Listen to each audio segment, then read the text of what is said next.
Hi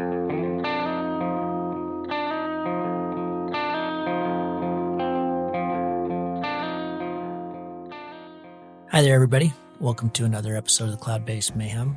Before we get into this show with Kristian Boiesen, which I don't think I'm saying his last name correctly. I'm sorry if I'm not Christian. Talking about his record flight in Norway back in 23, which is pretty awesome. We'll get to that here in a little bit. I wanted to expand on thoughts about beer. Got a lot of feedback after a couple shows ago. I just briefly spoke about some of the carnage that was going down in beer. We had the show with Ben Lewis, of course, who got sucked up over 7,300 meters. You've seen more and more about that all over the interwebs. But after we put that show up and I talked a little bit about beer, it's a place I went and flew in 2009 and 2011. And back then there was a lot of carnage. So that certainly hasn't backed off. It's just numbers game and big mountains game and an incredible place to fly. So it's attracting tons and tons of people. And everybody said this year was the biggest yet. So part of it's just numbers, but it's also just wanted to put out there a couple things that I've learned in the last few weeks, just people sending emails as well as an insurance update. We had an incident in the last day of the Red Rocks that from a safety rescue helicopter perspective couldn't have been any better in many ways because we had my safety director, Bill Beninati, up on launch, a couple other ER doctors that were right there. So they were able to get to the victim immediately. It was a crash on launch. But there was some frustration with the heli side of things and in speaking with Global Rescue, because when you call an insurance company, Global Rescue is not really an insurance company, but when you call them, they're going to want to know all the details and the member number and those kind of things. And that is going to slow down if you're trying to get a heli in.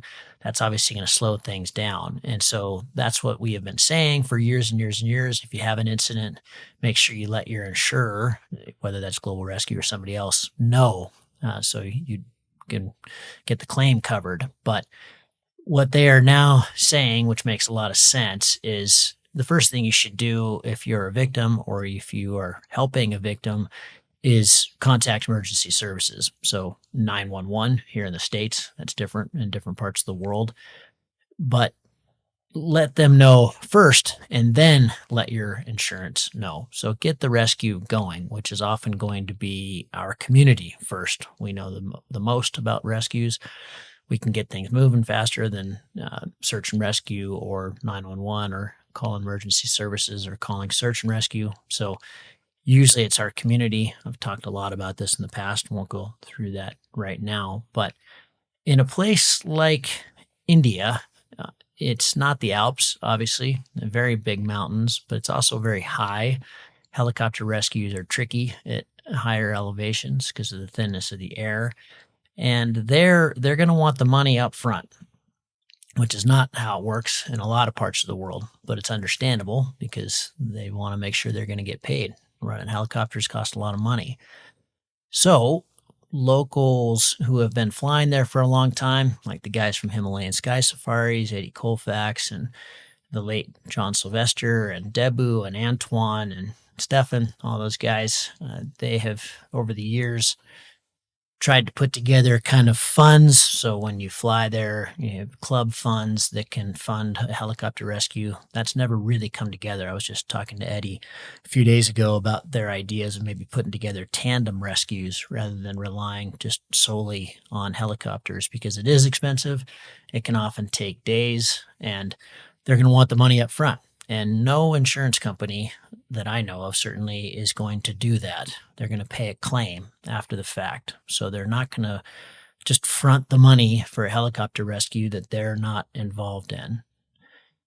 The main thing here to understand is that you're going to fly in the Himalayas in India, and things are not going to operate like you're probably used to at home, whether that's Europe or North America or Australia or New Zealand. Things are slower, things are higher, and they want the money up front.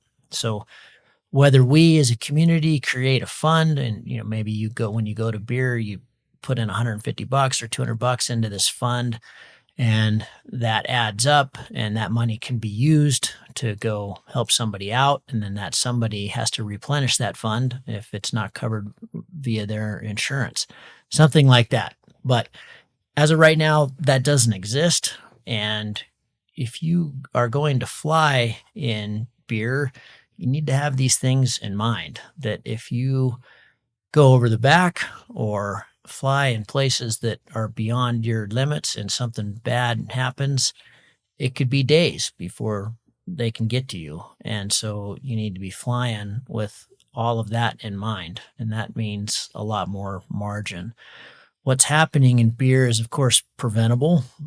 People flying, if they flew smarter and they had more stuff and they had more gear and they're creating better communication networks. Apparently, they're using a kind of a mesh-tastic network out there because inReaches are not allowed. I can't comment on that so much, but of course, most people that I know are still bringing an inReach into the country and using it, as I certainly would if I was flying there. It's a pretty important piece of equipment. But some of the stories I got from folks in the last few weeks I was really appreciative that people are sharing these, but I was surprised how ill-prepared and maybe under-houred, under-currencied people are and going to fly in what is really a big place. It has a reputation for being pretty tame. It doesn't, typically there's not a lot of wind.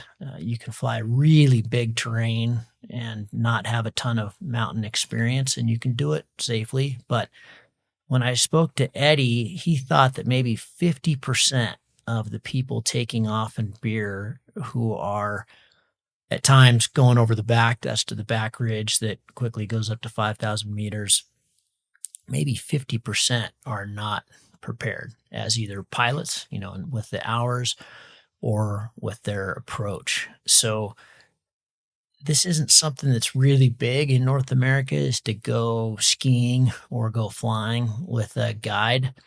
But I would highly recommend using guide services. There are some great ones out there, and it's growing. I see more and more people doing it who are very competent.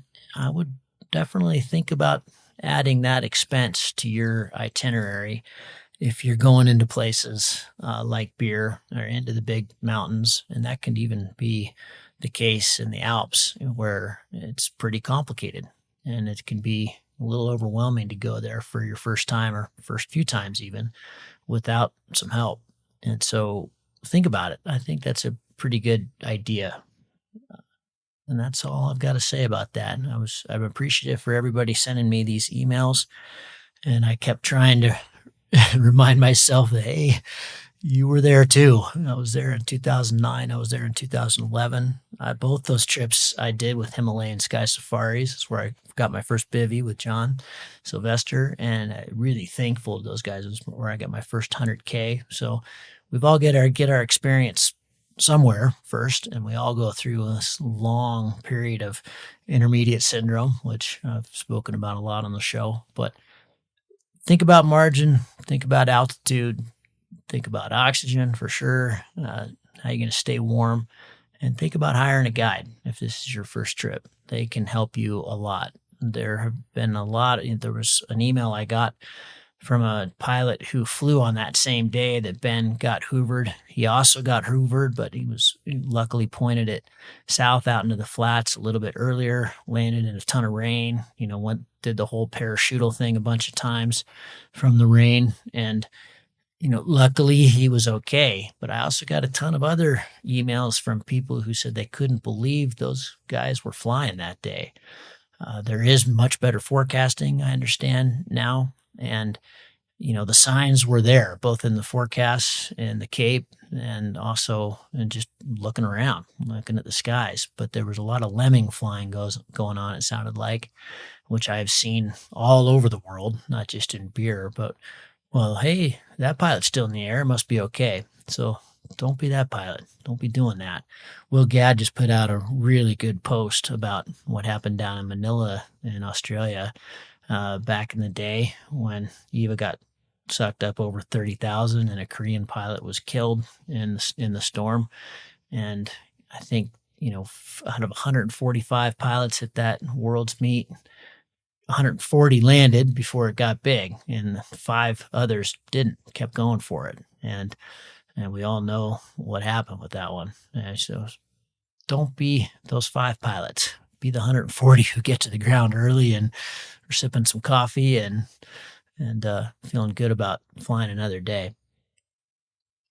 All right.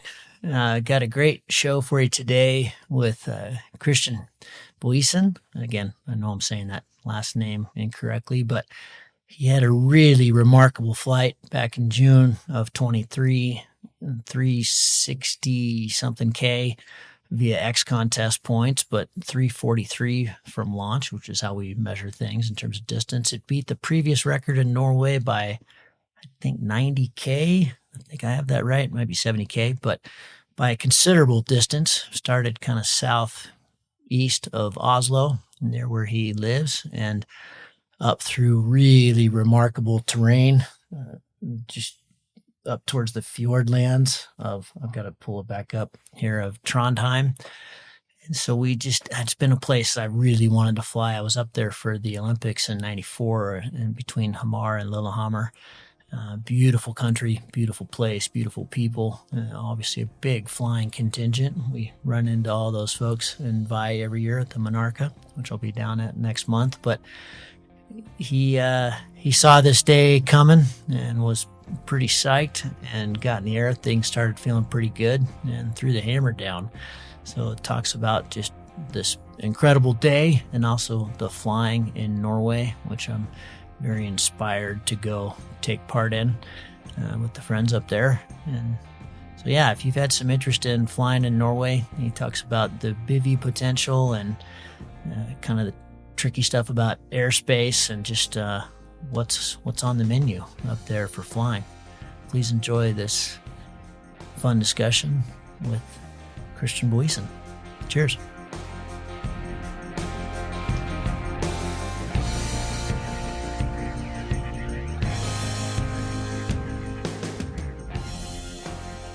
All right, Kristian, thanks for coming on the show at such short notice. And I was made aware quite a while ago of your flight. I think when it was Frederick sent me the email about that, and I kind of tucked it into the back of my mind that we needed to do this. And look at this, all this time's gone by, but I understand the record still holds. Yeah, it does. It was in 10th of June, 2023. So, but so crossed fingers. No, it wasn't taken this summer, this season. So, but I'm trying myself. Yeah, of course. Well, and records are made to be broken, right?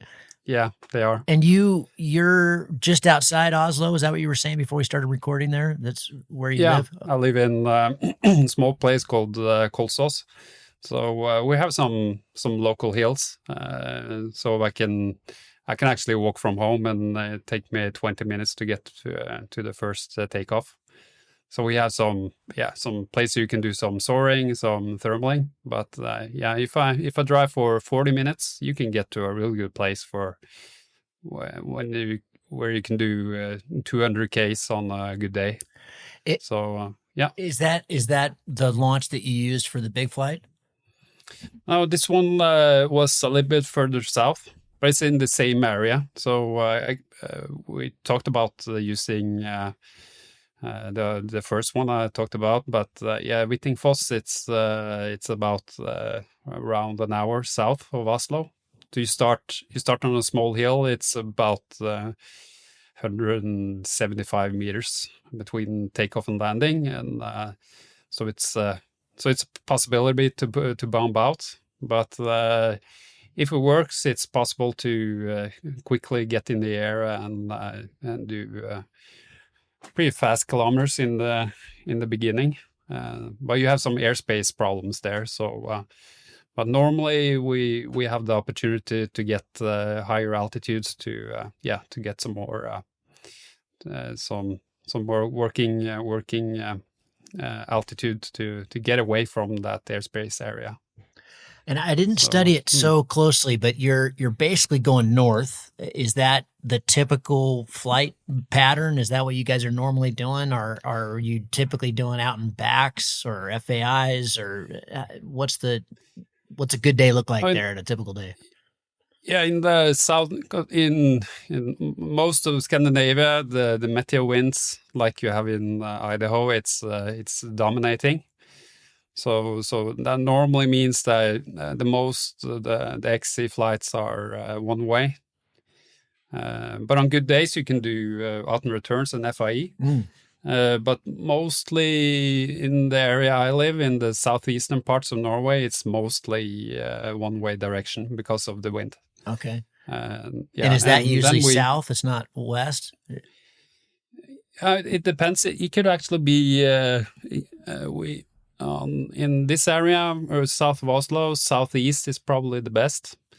Then you can do flights towards Hemsedal, and you follow the valleys. That's especially in the early spring, because of the snow, it's hard to cross over the mountain plateaus. But further out in the season, when you can get closer to June, for example, it's easier to fly over the plateaus, and at that time it's easier to go crossing the valleys, crossing the plateaus, and go more just straight, because often, because of the wind change a little bit. Normally when you go north, it goes from southeast to south and then over to southwest. So the most ideal route is often to fly to cross the valleys and cross the plateaus, and fly towards Trondheim. Actually, that's from that area. Is that the goal someday? I saw you were short of that, but would that be? You think that's possible? You flying into airspace in that direction as well. But it's on that route I took. I think it's possible to do 350 in that direction. You still have some kilometers to go without flying into terminal area. Because it's an area called Trysil that's closer to the Swedish border. Yep. North of Oslo. From there, it's in that area you can fly on south and southwest, and that was actually the area I thought the record would be taken. A long time ago, I flew my first 200 from that area on southeast, but if you fly there on south and southwest, you cross over to Sweden, and you fly towards on the Swedish side almost all the way. I think you can do, you can do 400 on a good day. All right, so then you're especially getting into more kind winching, of like Finland conditions, correct? I mean, isn't Sweden pretty flat and pretty watery like Finland is? Yeah, but not as much as Finland. It's more in the western part of Sweden. It's more hilly. Okay. So it's forest and hilly. So it's you can say it's flatland flying, but still it's you're looking for hills from where the thermals go off, and and that's a non-event crossing that border in the air, right? I mean, you don't need to notify anybody, you can just do it, correct? Yeah, you can just do it. Yeah, no problem. Okay, yeah, cool. It's harder if you're in Finland and you're flying eastwards. It's it's no flying zone. That gets much trickier. Yeah, of course. Yeah. So this was you started basically southwest of Oslo. I'm looking at your flight right now. Southwest of Oslo. Your first leg was was northwest, and then pretty much north. And then as you go farther north, you get more and more into terrain. And forgive me for my lack of geography knowledge here, because I was in Norway for the Olympics in '94, so I was up in Hamar and Lillehammer. But are you crossing through that zone?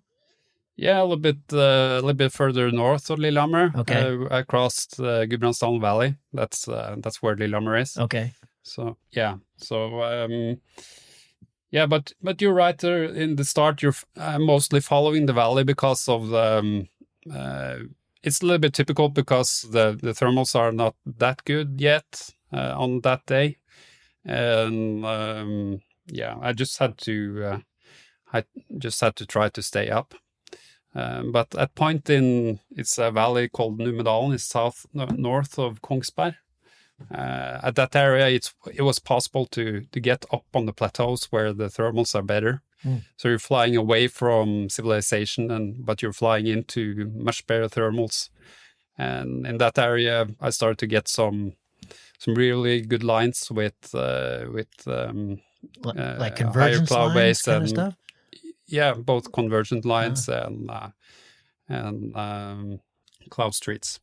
So your speed is pretty good. It was a 9.5 hour flight, just over 38K an hour. Did you have some tailwind? Yeah, it was some tailwind. Okay. It was pretty good actually. Yeah. The whole day I was before I went out, I was a little bit afraid of it's going to be too strong. So as I saw it, it was a day that you had to try if you want to try to take the record, because it looks so good with the thermal forecast and everything. But of course, it's those days you could be hammered because of the wind and had to land after 15 minutes, or you could be really good. It's almost kind of like flying in Brazil with the strong winds, but you have to try. If it works, it often works very well. Christian, when I'm looking at the flight, I'm going to butcher these names, but you get up into this valley, Fagernes and Ardal. Yeah. That looks like quite a river valley. There's a white. Okay, that's a white line that X Contest is drawn. So it looks to me like you're getting into some pretty deep terrain here. Is that, are retrieves possible, or are you kind of on your own out there? Or? Yeah, after Fagernes, you're flying into a national park area. Ah, okay. Yeah, so it's you can say it's a little bit lost, but still, as long as you're comfortable walking 3 to 4 hours, it's no problem. Okay. So yeah. So it's not that bad. It's I would say you have to do it if you want to try to take the record. Yeah, sure. But that area around north of Fagernes is just really beautiful. It's I flew over that twice this season as well. That area. It's fantastic with all the meandering rivers and really nice area. Quite dense forest, or are there lots of meadows and stuff to land? It's a lot of places to land. All these plateaus are above the tree line. So it's okay. They're mostly around between 800 to 1100 meters, and that's above the tree line. So normally no problem. A little bit further south, it's more dense forest. So when you're flying across the plateaus, it could be a problem, but normally you could always find some places where it's possible to get down. And then as you get further north, up near where you landed, and you're kind of approaching Trondheim, am I saying that right? Trondheim area? Yeah, I flew towards, I landed just south of Oppdal. Yep. Okay. Yeah. I see that. Before that, I crossed over Vågå. That's a pretty nice paragliding spot and hang gliding spot. It's been with some European Championship a long time ago in that area. But in around south of Drivdalen Valley, that's that short, small, narrow valley. The thermal started to break off and try to get as high as possible. The clock was around 8:30 in the evening, but it still was possible to get to cloud base. And so when I got into that narrow valley, it was actually possible to ridge soar because of the southwest wind that was up there. So I ridge soared all that area all the way down, and that gave me almost 35 kilometers bonus without any thermals, just ridge soaring. That's always and nice. That was So that was fantastic. And this beat the previous record by 90K. I mean, it was a big jump. Yeah. Wow. Yeah, around that. And so these kind of fjord lands just north and west of where you went down, is that Is that what people think of when they think of the Fjordlands in Norway? They do all the base jumping, or is that way up farther north? Yeah, yeah, you're right. Just northwest of Vågå, you can fly down there. You can fly down to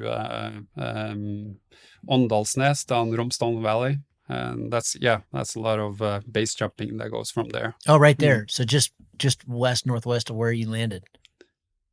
Yeah. Okay. Yeah. No, actually, more west of where I landed, but okay. more northwest of Vågå and Gudbrandsdalen Valley. Oh, gotcha. Okay. Then you get down to Åndalsnes and yeah. And so there's lots of good skiing in there too. Yeah, there are. Yeah.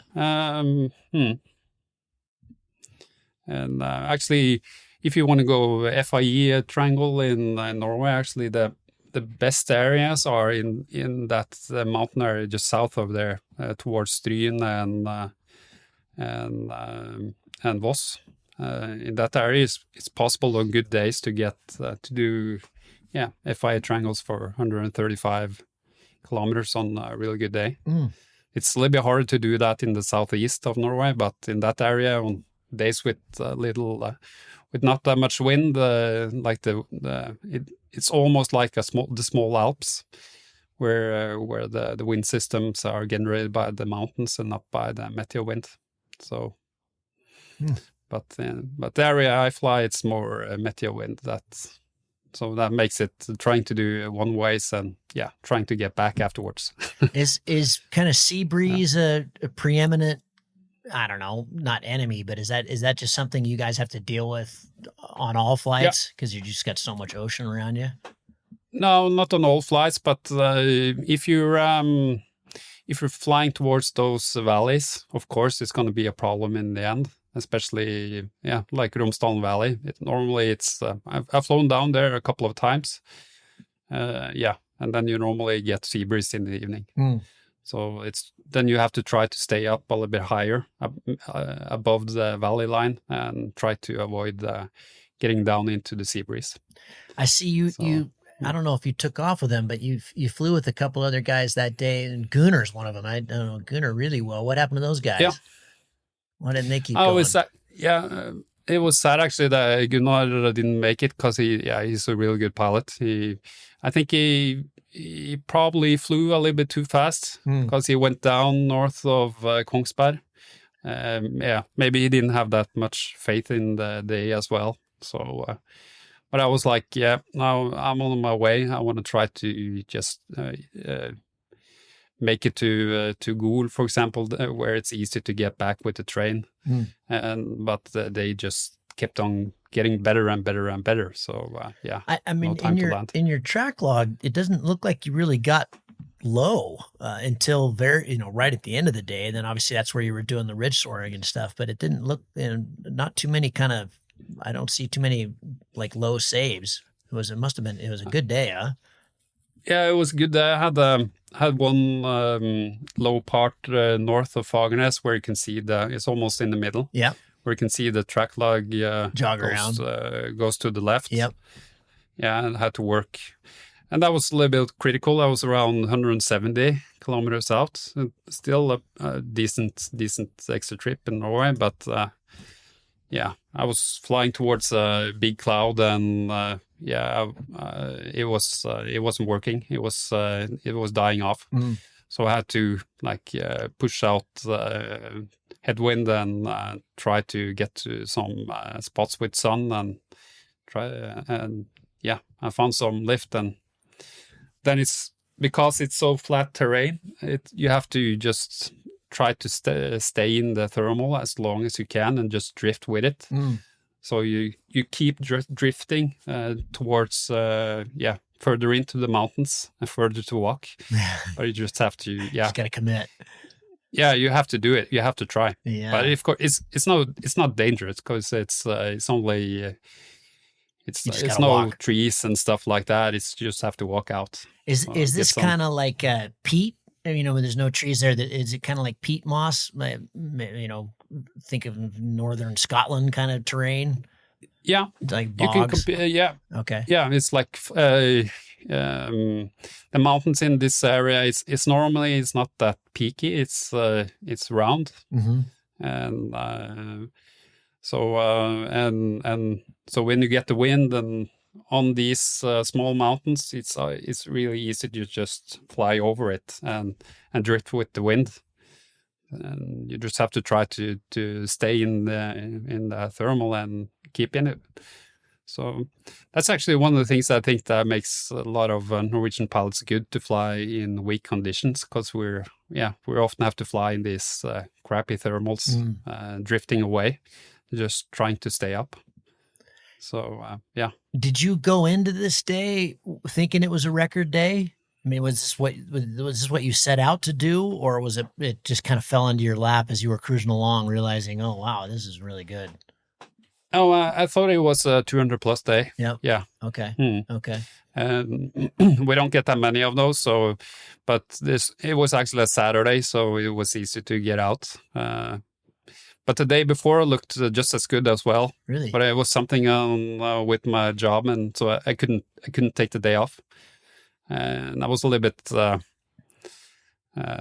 bummed about that, but when Saturday was that good, it didn't matter. And so seasons there, I imagine it's kind of similar to Finland. Is it kind of May, June are your best months? Yeah. Yeah. Definitely. Okay. Yeah. And then does it start getting April, stable in July? Is it like Alaska? It just starts getting more rainy, more stable, more buggy? Yeah. Yeah, the rain part is an overdevelopment. It's the biggest problem. Oh. Well, yeah, especially the last seasons, I would say. Last 2 to 3 seasons, July it's not been that good. And August you can get some good in the mountains, but not to go really far. So, yeah, like especially May and June, when the snow starts to get away from the plateaus, it's possible to cross over. So then, and combined with in June you have long days. You can fly for it's possible to fly for 11 hours there on a good day.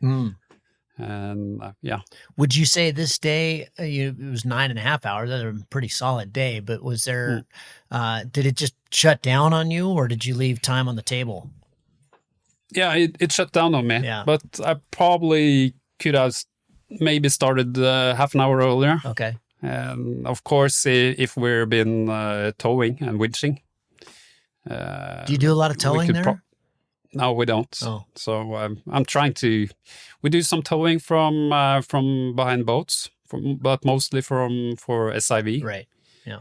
Yeah, but I've been thinking about, because there have been some towing south of Lillehammer. I think that would be maybe a possibility to do a record flight, maybe over 400.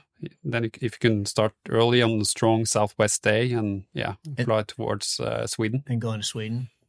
Yeah. And like a northeast direction. The Norwegian contingent down in Mexico has been huge for as long as I've been flying, a long time. Yeah. How big is your community in the country? How many pilots? I think we're around 2,500 registered pilots, both hang glider and speed glider and paragliders. Wow. But it's not that many that's active, though. Right. But but still, we're that's pretty good. What's your total population in the country? No, it's around 5 million, a little bit under that. Wow, that's amazing. Because I think we're about 6,000, and we're 350 million. That's pretty incredible. So a lot of people doing it. Like my dad started flying in 1990, so I grew up with it. So when I was 16 and I had the possibility to take the license, it was just natural. I've been ground handling for several years. And would you say most Norwegian pilots that are are you spending a good amount of time every year outside of the country flying, or are you getting most of your hours in country? Okay. Yeah, many travel outside to Tenerife or to the Alps in the summer. But I try to fly mostly in Norway when the season is on, because I like to fly here. But of course, I like to go to the southern France as well, to fly there when it's possible. Is it the kind of place where, Gavin could rock up in middle of May and stay there for a month and be pretty guaranteed you're going to get some good days? Or is it really more of a strike kind of place? What I mean by that is, to go down and chase big distance in Texas, it's pretty rough to just go for weeks, because you get very few days. It's better. It's so far for us that we kind of have to do it that way. But it'd be better if we could just jump on a flight and there's a window coming, go strike it, and go back. Yeah.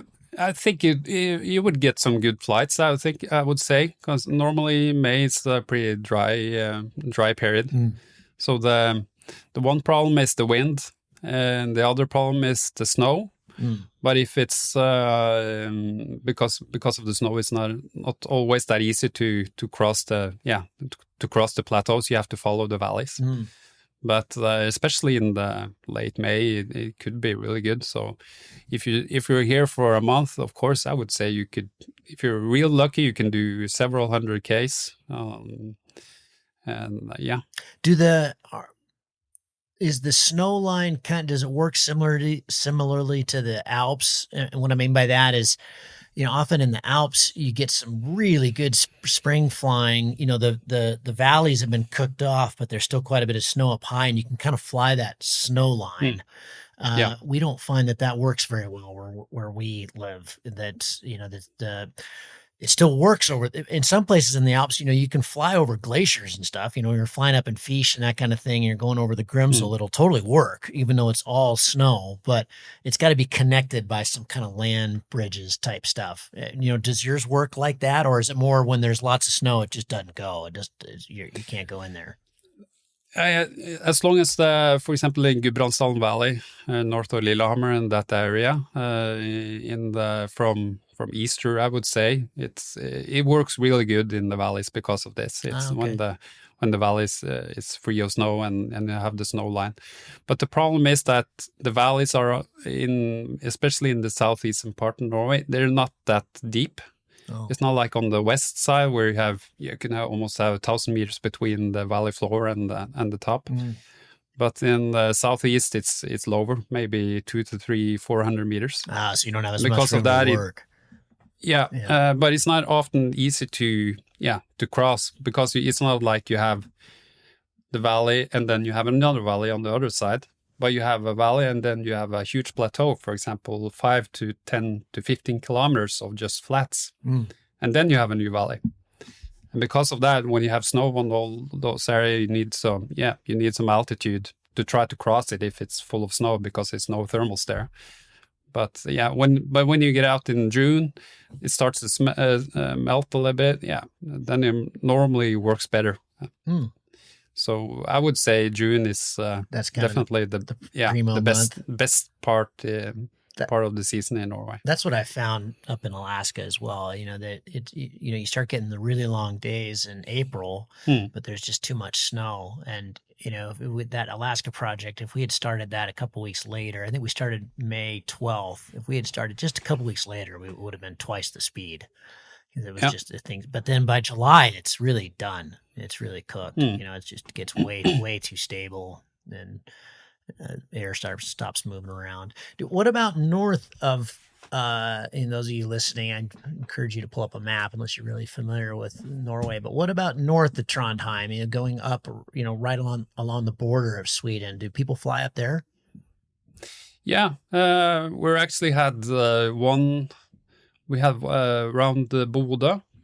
We have one extra trip. It's a long time ago, but it was almost 200 Ks. Really? Flying into Sweden. Really? From Bodø. Bodø. Yeah. Oh, that's out. Yeah. Okay, that's out kind of in the fjord land. BOD. Yeah, it was weirdo. Okay. Yeah, it was closer to the Swedish border. So you're actually flying on the mountains, and But it works. It's mostly coastal soaring in that area from around Trondheim and further north. Mm. I've been doing some flying in Finnmark because my wife, she's from there. Mm-hmm. But it's mostly hike and flying. Okay. So, yeah. God, it must be But beautiful. we've been thinking about maybe doing doing a towing project from the flatlands in Finnmark and flying south or east towards Sweden or Finland. That could be really cool, I think, because I've been watching all those street clouds up there in that area. Just when you get a little bit in from the coast, it seems to work pretty well. But then you need to have some towing to get up to those clouds.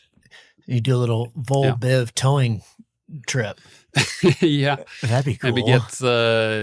Maybe get fly with Andy or something to drive a towing car and. Oh, I love it. That sounds amazing. Yeah. That'd be pretty neat. It'd be kind of a cool little something totally different. Yeah. But yeah. Looking at, I mean, I only see a couple of your pictures here, but it looks very Volbivable.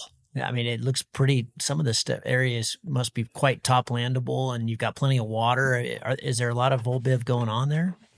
Yeah, it's last year's it's been more and more that people are doing hike and fly and Volbiv, and we're getting some real good athletes as well from Norway. Yeah. But I've been doing Volbiv now for maybe 10 years. But the problem is often that you don't get more than maybe 2. Yeah. If you're lucky, 3 days. Shorter windows. Yeah. So, but I've been doing some, like traveling out and slipping out and flying the other day. Yeah. And then maybe if you're lucky, you can do a new flight next day. Or I did one from a place called Koppang, and I flew just westwards, and then ended up in Geilo. That was around 180 kilometers. That was a lot of fun. You're crossing a lot of valleys and a lot of plateaus, and getting close up to where we were flying up to Hardangervidda mountain plateau.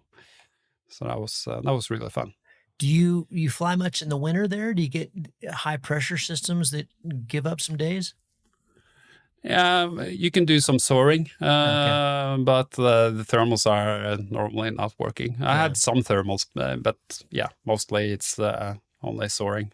And are you in the season? So let's call it late April through June. Is it mostly prefrontal that's really good, post frontal that's really good? When you say you've only got the 2 or maybe 3 day window, is that basically between fronts? Is that what's hitting you guys? Same as it is here? Yeah, often. Okay. And it's like the day I flew that 340, that was actually a high pressure system that's been laying. It was coming from actually pushing from Finland towards a little bit closer to Norway. Oh.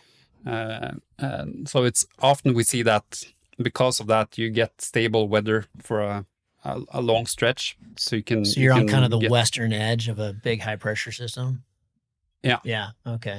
But often you can get really good as well, just post frontal. And after that, Okay. And then you get the clear skies. But often the problem is that you have different weather systems in the different valleys after you're crossing all these plateaus.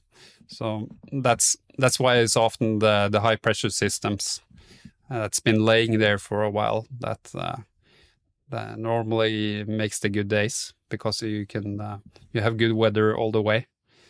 So often if it's bad weather in the Alps, you can go to Scandinavia, and it's often much better.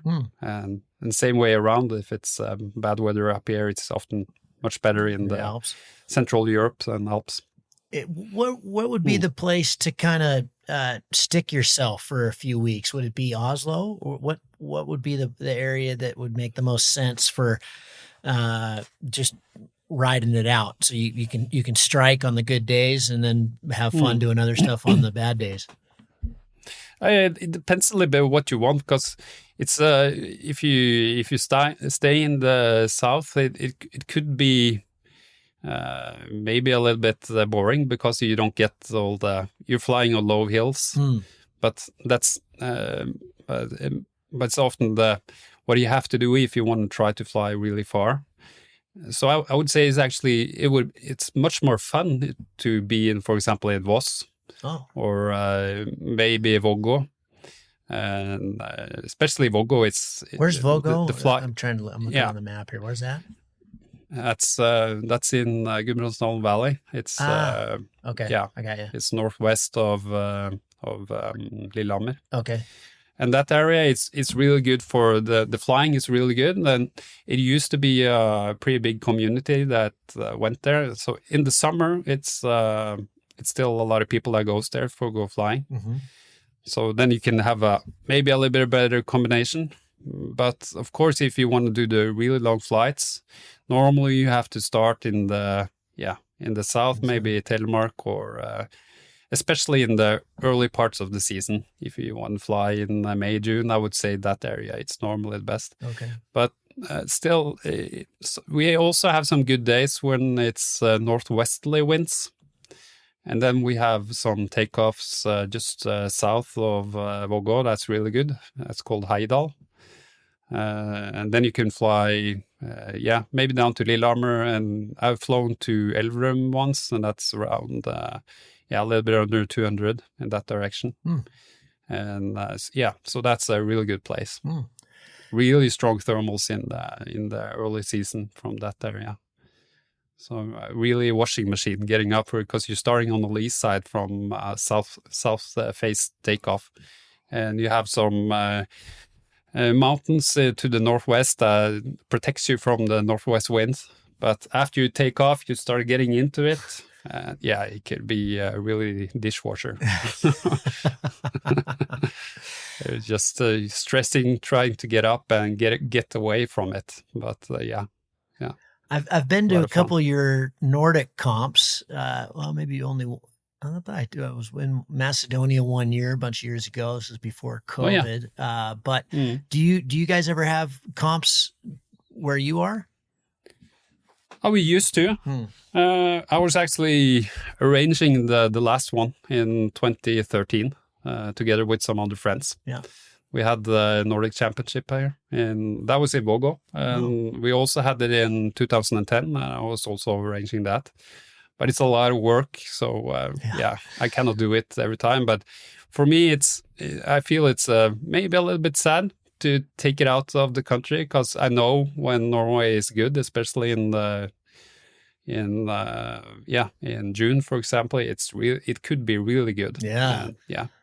And I remember in 2013 we did, for example, an out and return 110 kilometers from Vågå. Nice. I was flying advanced Epsilon actually that time.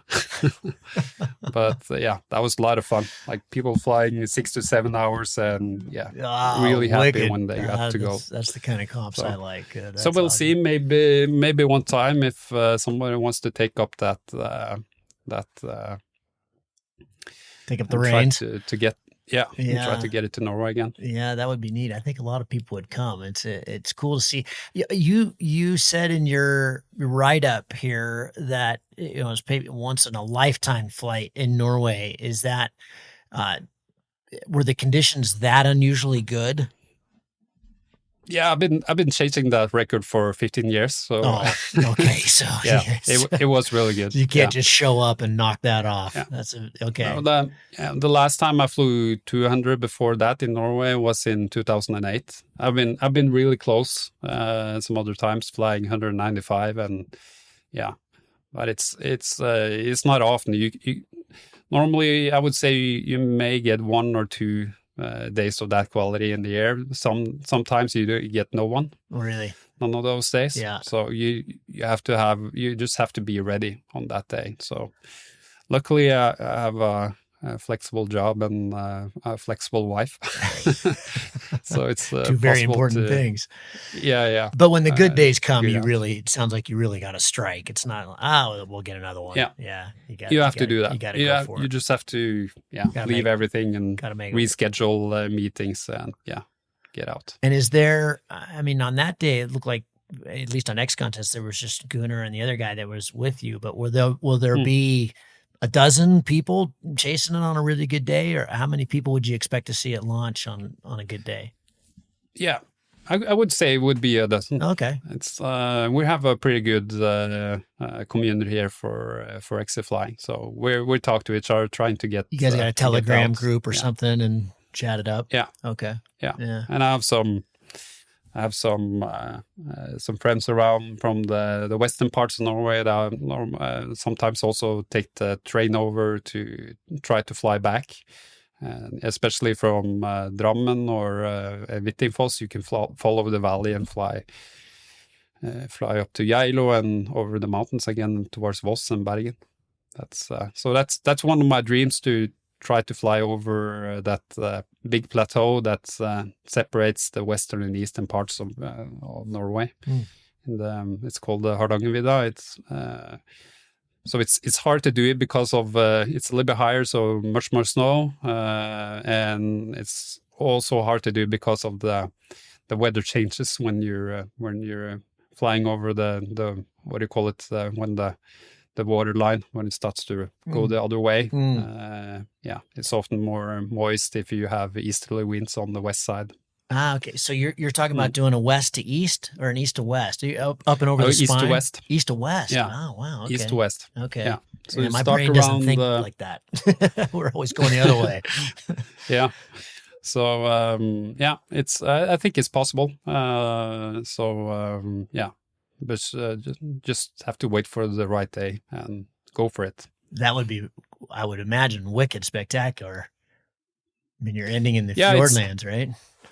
Yeah, it's been done sometimes, but like locally, you can start up there and fly over, and same from the west side, you can fly over to the east. That's been done sometimes from Voss as well, but it's never been done from like further south towards Drammen or south of Oslo, and Is airspace a big deal in Norway in general? You mentioned it. There was kind of you had to string it together down by Oslo, but are there a lot of places you got to worry about it, or is that pretty much it? It's just down near the capital? Yeah, you have, it can be a problem. It's been a problem this season around Oslo because of the TMA. It's too big, if you ask me. But of course, when you get outside that TMA, it's I would say we're pretty lucky. We don't have that many restrictions. But so we had some problems because of some regulations that's been changed the last year. So we haven't had the possibility to fly that much from these small local hills, but does have a huge potential. So I only done maybe 2 flights from Hvittingfoss, from where I took the record this season because of this. It's hard to get enough altitude to fly legally. Huh. Is there much glider flying going on there? It's a small community. Okay. It's not that many, but it's a pretty good community in north of Oslo, towards a place called Hamar and Elverum. And do you have wave conditions set up there? Are they flying wave? Oh, okay. Yeah, especially around Easter, you can get 5,000 meters with sailplanes. Wow. Yeah. Cool. So that's one of the things you have to think about when flying paraglider here is the waves, and about that that's one of the reasons it's often good to fly here on southeast, to start pretty close to the fjord and close to the ocean. You get less waves on that direction, so it's easier to fly on days with a little bit stronger winds compared to if the wind are coming from west or northwest. It's normally a little bit more wave conditions going on. So yeah. How does your flying community compare to neighboring Sweden? Is it? I mean, I run into a lot more Norwegians flying than Swedish, but is it a pretty big deal there too? Yeah, it's pretty good, I would say. It's a little bit more towing and coastal flying, but it's a pretty good community around Gothenburg. Yeah. I did a yeah. talk there quite a few years ago, and I didn't get to fly. It was the weather was quite bad, but they showed me a picture. It looked amazing. They had some really cool dune flying and stuff there. Looks cool. And I'm trying to convince them because they have one towing place just outside Gothenburg, but it's stuck really close to airspace. So I really want to maybe start towing a little bit further north. Towards the border of Norway. They have a small hill called Dingle. Okay. It's 70 meters. And once I did 50 kilometers from that site, it's really bingo if you get up or you don't get up. But that area, if you could tow up and start on strong winds, it could be, it's the same as flying in Finland. Then you have almost no airspace problems. I would say on a really good day, then 400 is possible. Wow. But nobody's done that yet. So I'm trying to convince some people to maybe start doing. Now it's out there, man. Now you're going to have people going for it. Yeah, hopefully. I will be there. Yeah, fantastic. Well, hey, bud.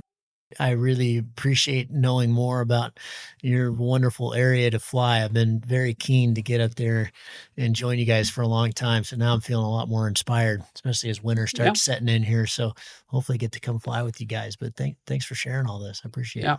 It would be really cool if you came here in, let's say May and June or something like that. Yeah, we can show you around. That'd be great. Maybe I'm doing the X-Alps thing again this year, so maybe I'll come over before that and just come up there for a week and at least say hi, but it's not too far away. We have, if you know Erlend Ukvitne. Yeah. He's he's a rookie this year so he will probably join if the weather is good. Excellent. Yeah, I will be cheering him on. I need to get him on the show. But yeah, very cool. Yeah, it's nice to see you guys represented. Thanks, Christian. Thanks a lot, man. Appreciate it. Yeah, you're welcome. Talk soon. Cheers, bud.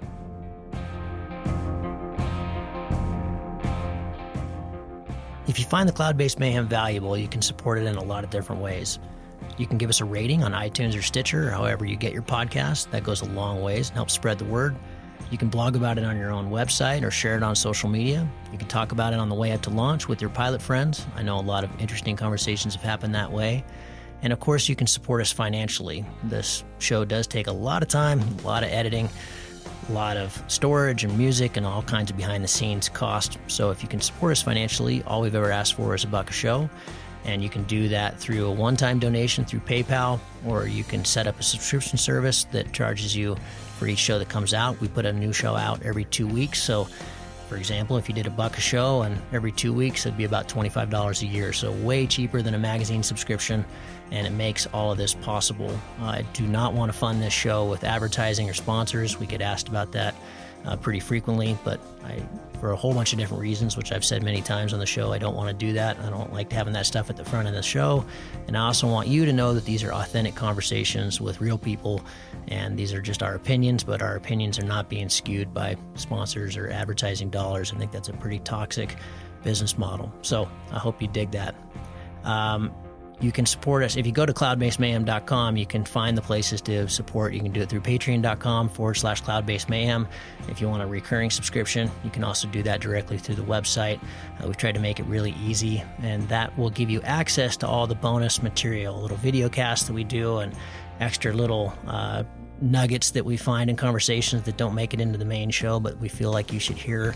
We don't put any of that behind a paywall. If you can't afford to support us, then just let me know and I'll set you up with an account. Of course, that'll be lifetime, and hopefully you're being in a position someday to be able to support us. But you'll find all that on the website. All of you who have supported us or even joined our newsletter or bought Cloud-Based Mayhem merchandise, t-shirts or hats or anything, you should be all set up. You should have an account, and you should be able to access all that bonus material now. Thank you so much for listening. I really appreciate your support, and we'll see you on the next show. Thank you.